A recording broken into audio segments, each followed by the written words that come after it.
YouTube content కోసం చావంచుల దాకా వెళ్ళొచ్చాడు. Michael అనే ఇతను ఏప్రిల్ 2025లో ది నార్త్ సెంటినల్ ఐలాండ్స్ కి వెళ్ళాడు. ఈ islands one of the most dangerous islands.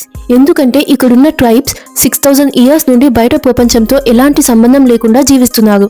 18th సెంచరీలో Britishers ఆ ఐలాండ్ లో ఒక ఫ్యామిలీలో ఇద్దరు పేరెంట్స్ 4 పిల్లల్ని కిడ్నాప్ చేసి బయటకు తీసుకొచ్చారు. వాళ్ళ లివింగ్ స్టైల్ అండ్ బిహేవియర్ ఎలా ఉంటుందో చూద్దామనుకున్నారు.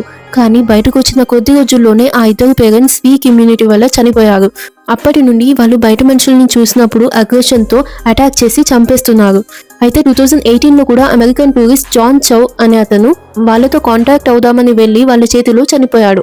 మళ్ళీ ఇప్పుడు 2025 ఏప్రిల్లో యూట్యూబ్ కంటెంట్ కోసం మైకెలు అనే ఇతను వాళ్ళతో పరిచయం పెంచుకుందామని డైట్ కోక్ గిఫ్ట్ గా తీసుకెళ్లాడు. ఇదంతా దూరం నుండి చూసిన ఒక ఫిషర్ మ్యాన్ పోలీసులకి ఇన్ఫార్మ్ చేశాడు. అయితే చాలాసేపు ట్రాక్ చేసి పోలీసులు అతన్ని ప్రాణాలతో అయితే వెనక్కి తీసుకొచ్చారు. కానీ ఇల్లీగల్ గా వెళ్ళినందుకు అతని మీద కేసు బుక్ అయింది. Follow for more.